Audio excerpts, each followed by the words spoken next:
Lesson 2 as we are barreling toward the American Revolution. Okay? So, when last I left you, we were in Module 1 and we just had the Boston Massacre and we had the Boston Tea Party and the committees of correspondence are meeting together and the Continental Congresses have been assembled and the Second Continental Congress is the one where really things begin to get rolling. As the First Continental Congress was just kind of a glorified debate club. This is one where things begin to happen. And as debates raged on throughout the Continental Congress as to just how things are going to move forward, things are happening quickly on the battlefields throughout the colonies. For example, at the Battle of, well, my picture's off, but it should say Bunker Hill, not Bunker High. The Battle of Bunker Hill.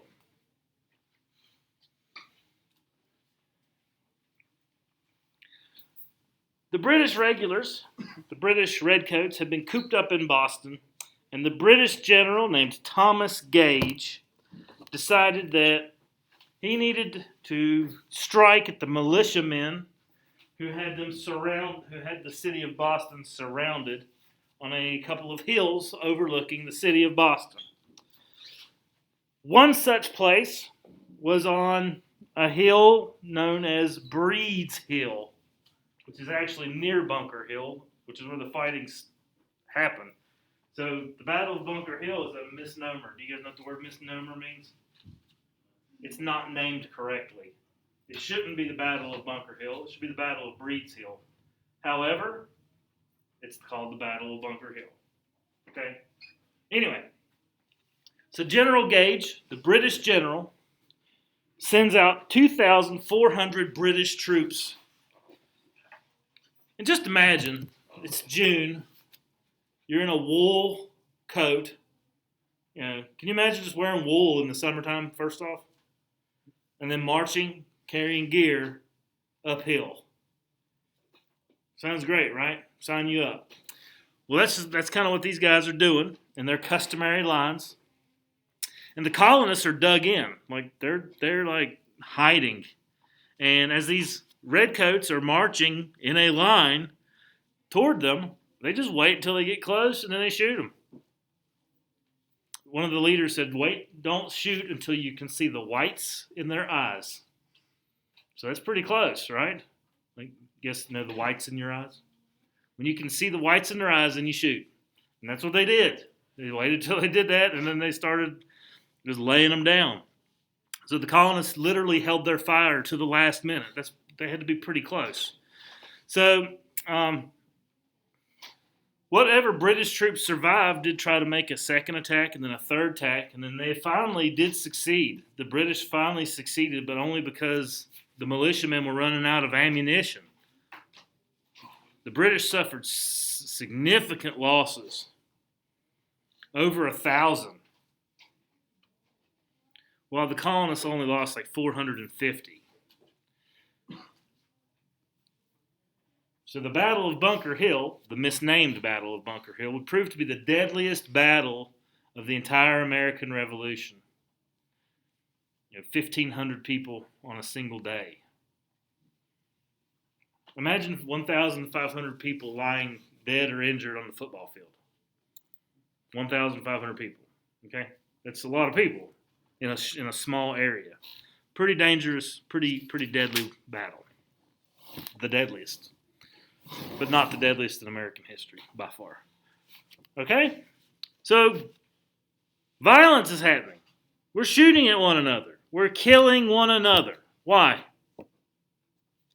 Why are Americans killing British? Jordan. Go ahead, Jordan. Because the British are doing things that the colonists do not agree with. Very good. Mr. Moore. Yes. Right. Mm-hmm. Jordan A.C. Jordan James. Clear.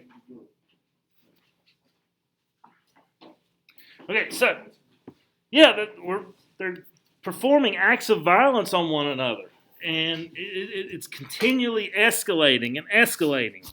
And by July, the Second Continental Congress was getting the colonies ready for war, but still hoping for peace, even in July of 1775.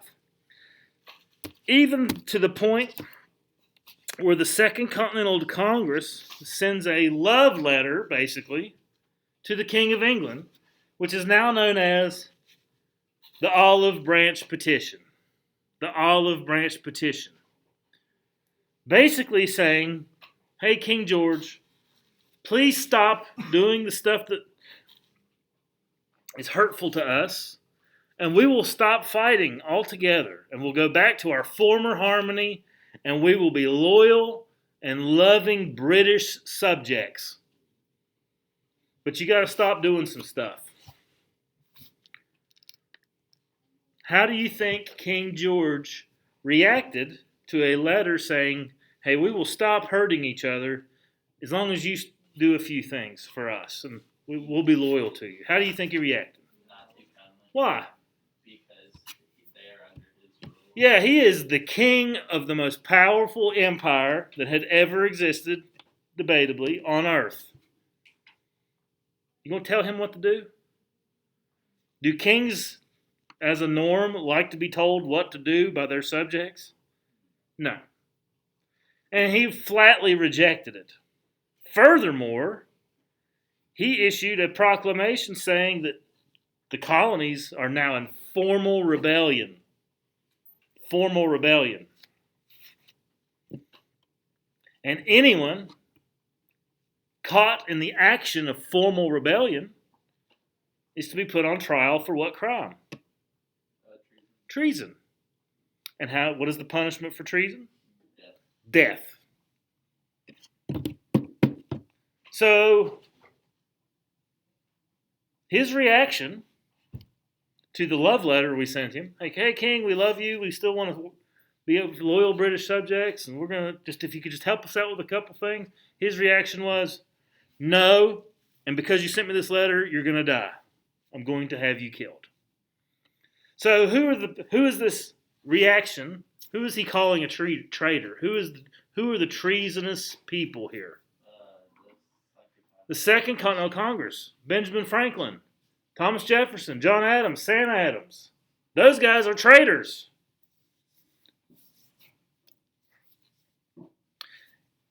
Benjamin Franklin has a famous quote because unity was a major problem in the colonies.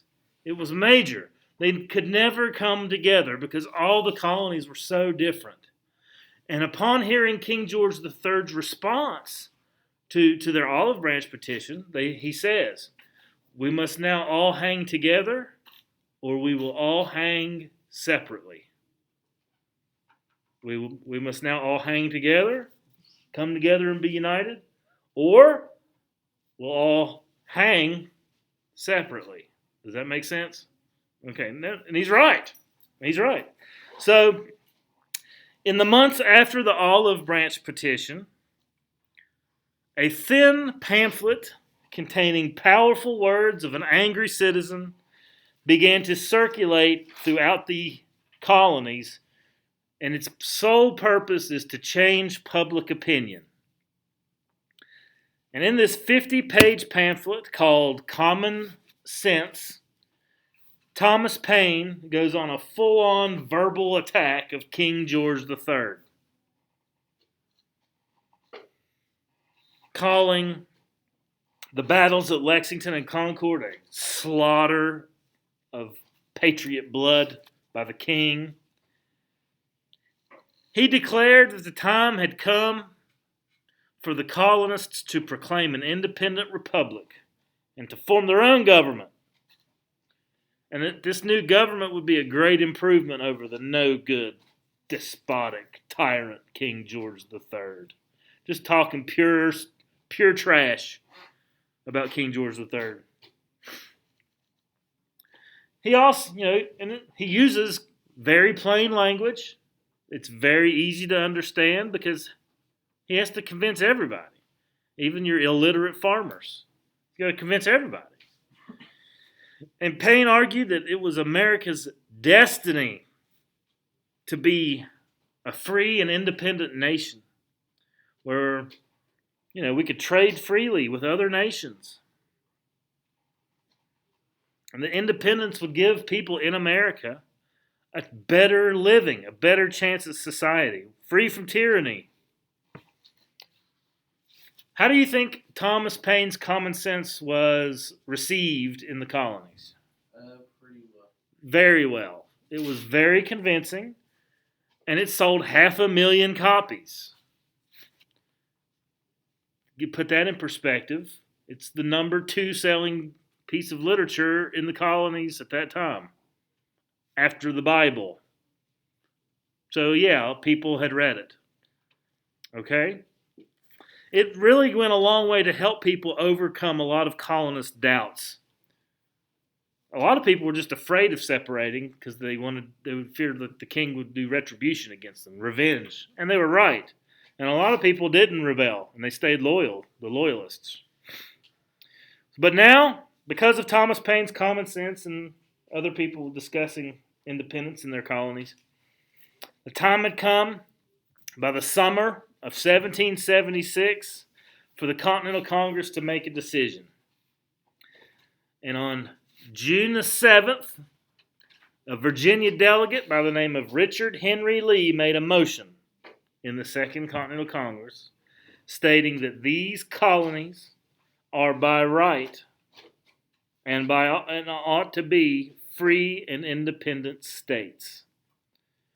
That the United Colonies are and of right ought to be free and independent states.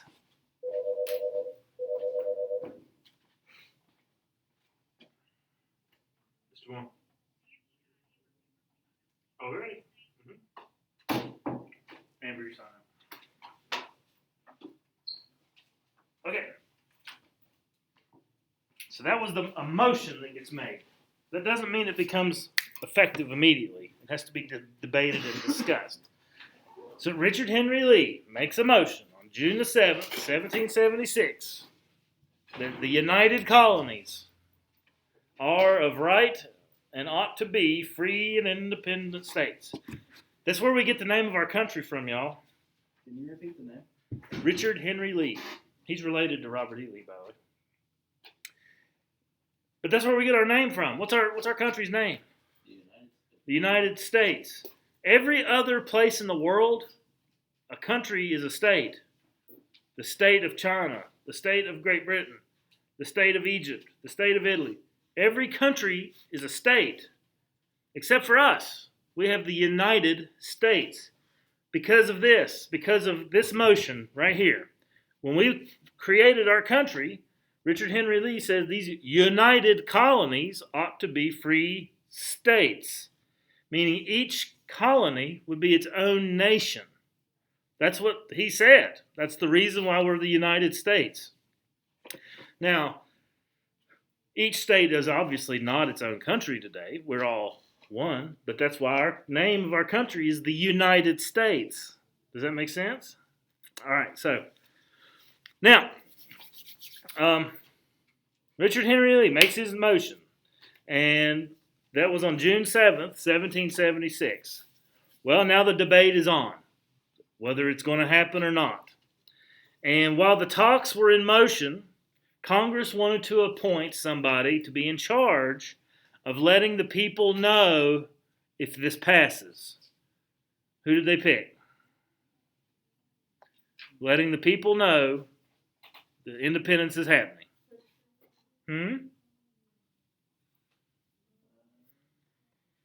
Well, is there a document that lets people know that we're independent?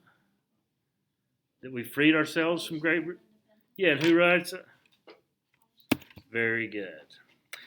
So, while the talks about the motion are going underway, a Virginia lawyer by the name of Thomas Jefferson was chosen to draft a document that would be sent throughout the colonies to let people know that it has happened. Well, he's next level, y'all. He takes it to the next level. He doesn't just draft a document that says we are now free and independent states, period. He goes way beyond. he goes beyond and creates a document that incorporates the ideas of Enlightenment thinkers like John Locke. That people have he defines what a human being's natural right is: life, liberty. Thomas Jefferson says the pursuit of happiness. That all men are endowed by their Creator with certain unalienable rights. That among those are life, liberty, and pursuit of happiness. In keeping with those Enlightenment thinkers' ideas, Jefferson, he talks about how government should operate. That power should be held by who? Who should have the power in the government? The people, the consent of the governed, the people who are being governed. And that if the government doesn't do what the people want, what can the people do? Make a decision. Overthrow it, alter or abolish. Can we do that in America? Yeah. How? Voting them out. We vote every year. Not every 4, but every year we have an election. And you can vote for the people that you like. And if enough people want it that way, then that's the way it is. We can alter or abolish government yearly. All right? So, and that is an idea that's set up in our Declaration of Independence. So, now, eventually the motion gets approved on July the 3rd of 1776. But then people begin to have the Declaration read to them on the 4th of July. And that's why we celebrate the 4th of July as our nation's birthday, Independence Day. Okay? All right, so, now, there are some contradictions in there. Like Thomas Jefferson says all men are created equal. He's a slave owner. So,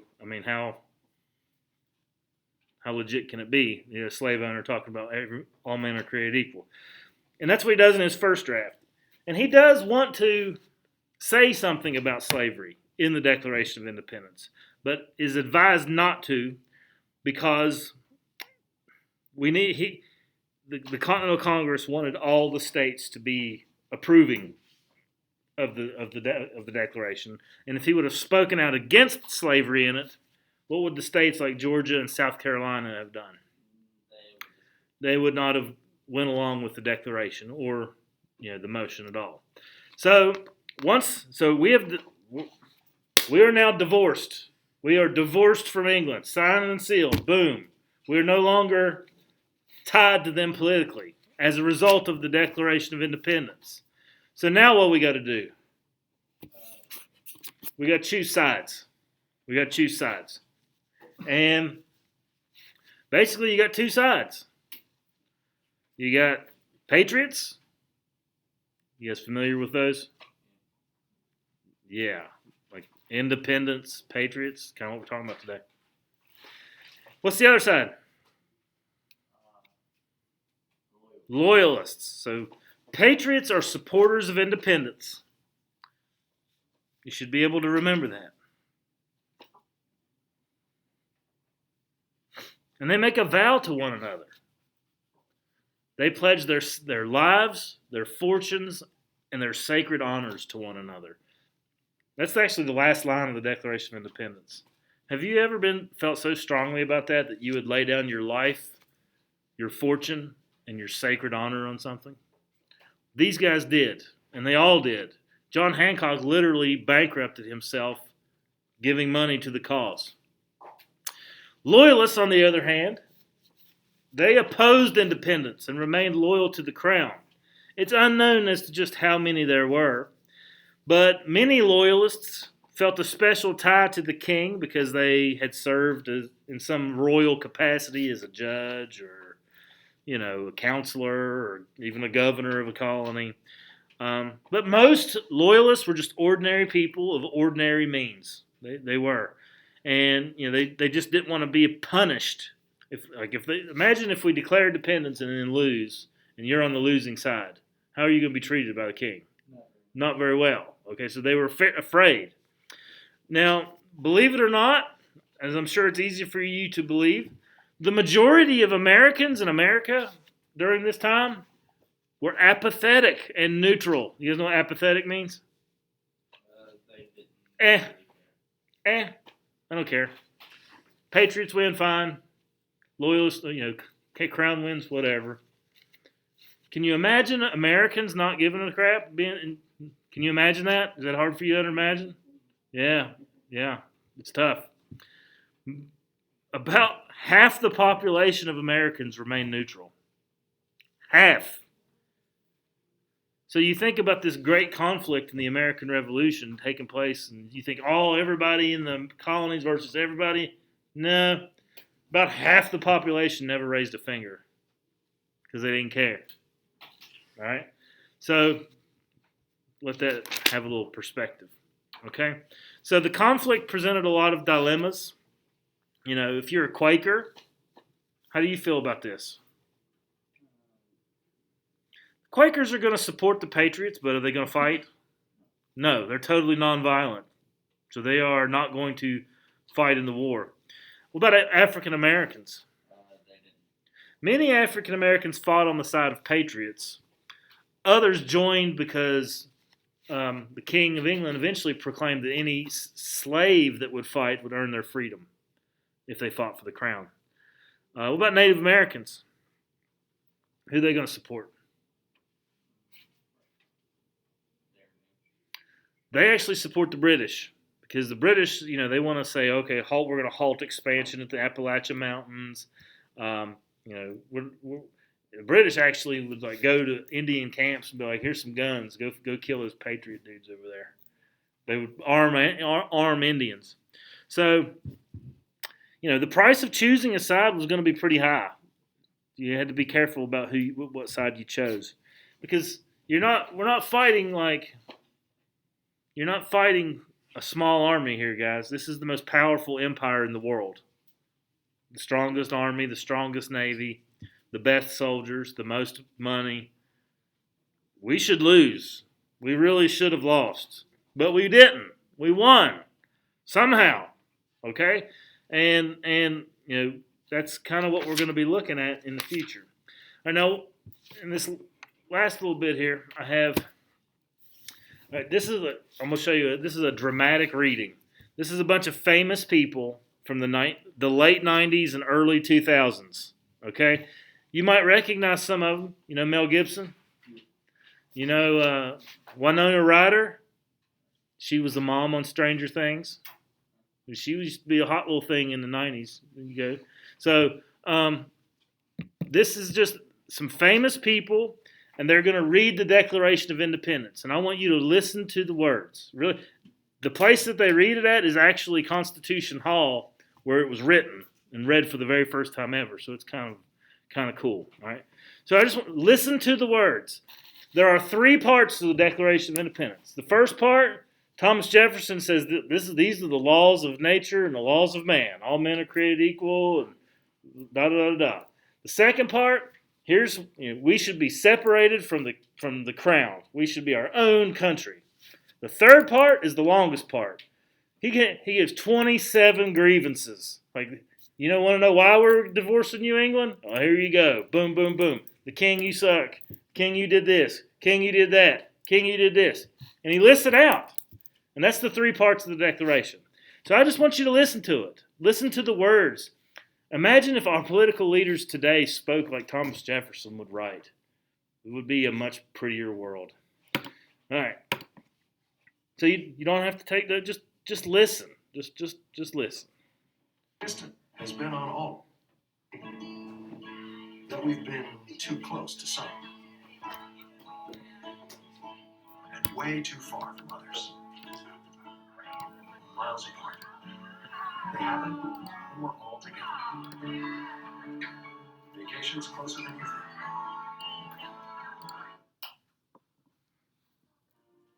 When, in the course of human events, it becomes necessary for one people to dissolve the political bands which have connected them with another, and to assume among the powers of the earth separate and equal station to which the laws of nature and of nature's God entitle them. A decent respect to the opinions of mankind, requires that they should declare the causes which impel them to the separation. We hold these truths to be self-evident, that all men are created equal, that they are endowed by their Creator with certain unalienable rights, that among these are life, liberty, and the pursuit of happiness. That to secure these rights, governments are instituted among men, deriving their just powers from the consent of the governed. That whenever any form of government becomes destructive of these ends, it is the right of the people to alter or to abolish it and to institute new government. Laying its foundation on such principles and organizing its powers in such form as to them shall seem most likely to affect their safety and happiness. Prudence indeed will dictate that governments long established should not be changed for light and transient causes. And accordingly, all experience hath shown that mankind are more disposed to suffer while evils are sufferable than to right themselves by abolishing the forms to which they are accustomed.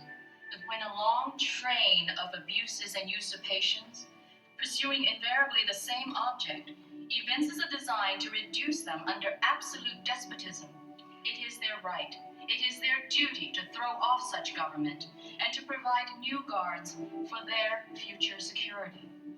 Such has been the patient sufferance of these colonies, and such is now the necessity which constrains them to alter their former systems of government. The history of the present King of Great Britain is a history of repeated injuries and usurpations, all having in direct object the establishment of an absolute tyranny over these states. To prove this, Here's the grievances. let facts be submitted to a candid world.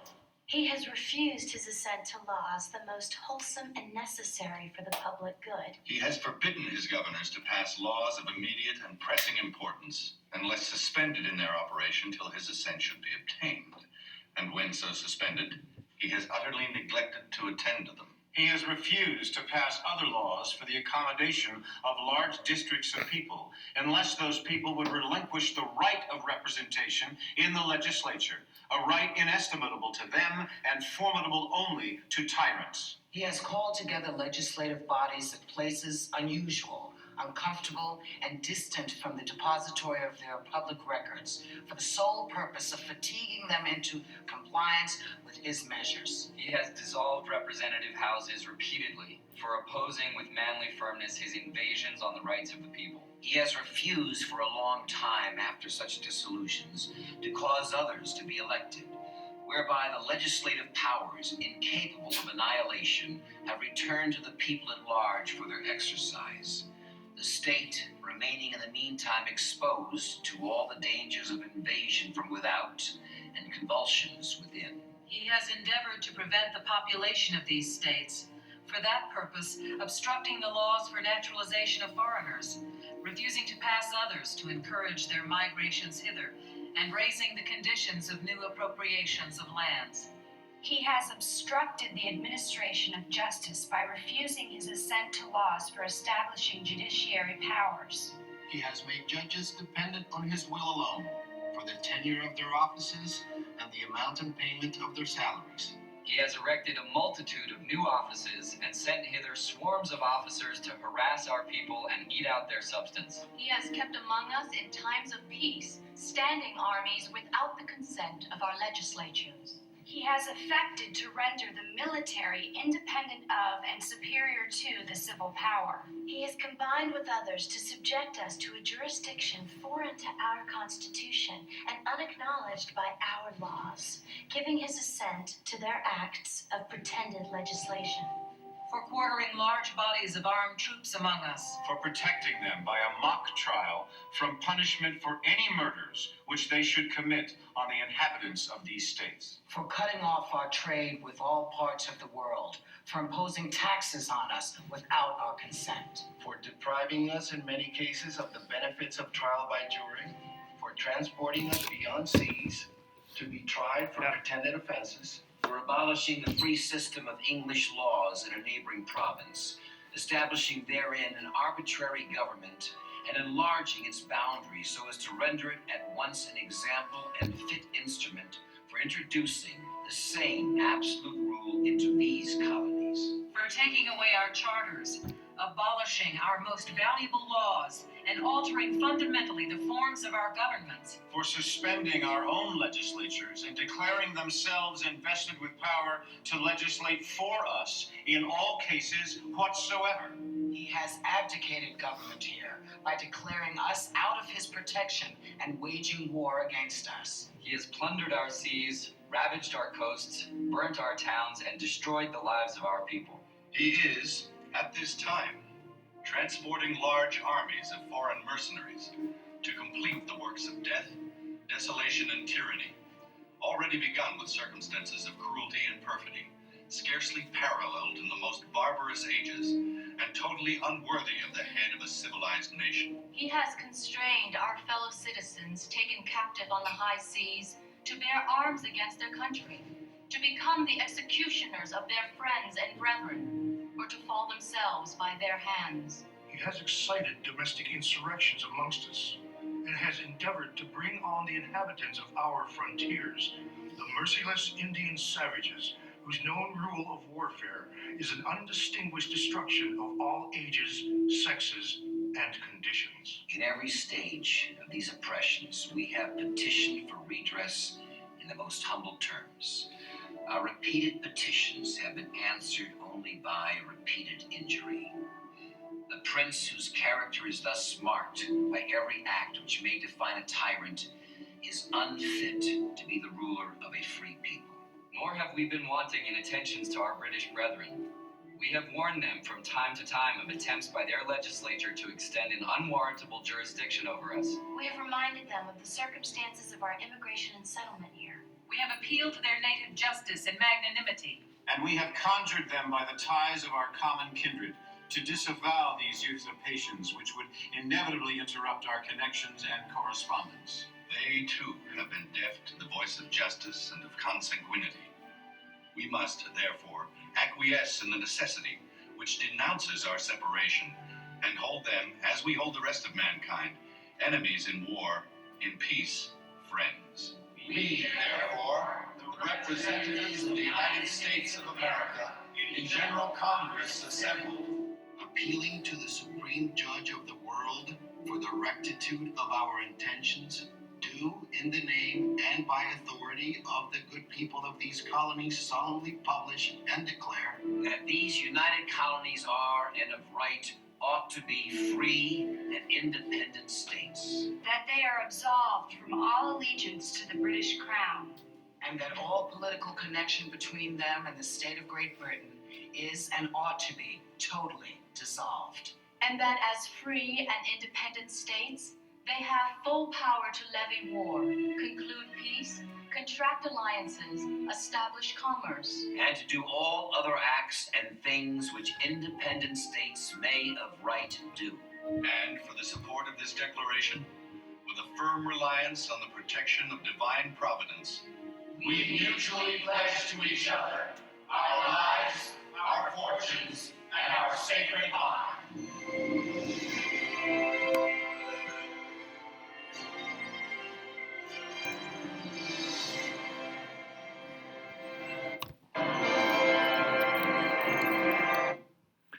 Okay, so that was just like, a little dramatic reading of the Declaration. To hear the words of it, and because the Declaration, as Thomas Jefferson wrote it, it's not really meant to be read. He wrote it so that it would be performed, because he imagined, and he wrote it. He imagined people standing at their town square with somebody reading this thing out loud, and so that's kind of why they meant to do this to start with. Okay, so you guys know what you're doing the rest of the week. Okay. If you have questions, don't hesitate to hit me up on Schoology.